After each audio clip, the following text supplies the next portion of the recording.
आज हम जानने वाले हैं सर्दी खांसी के लिए घरेलू नुस्खे। ये हमने ले लिया है लहसुन का रूट जो एंटीबायोटिक का काम करता है। कुछ इस तरह से हमें निकाल लेना है और कुछ इस तरह से उसे छोटे छोटे पीस में कट कर लेना है। अब हम इसमें डालेंगे अदरक का रस जो गला साफ करने के साथ साथ गले को आराम भी देता है।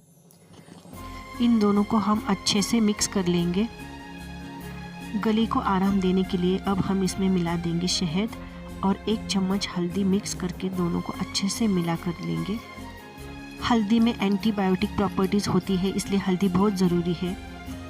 सारी चीज़ें मिलाकर हल्का गर्म कर लें। हमारे गांव का देसी नुस्खा तैयार है। ये नुस्खा आपको पसंद आया हो तो फुल वीडियो यूट्यूब पर अपलोड है।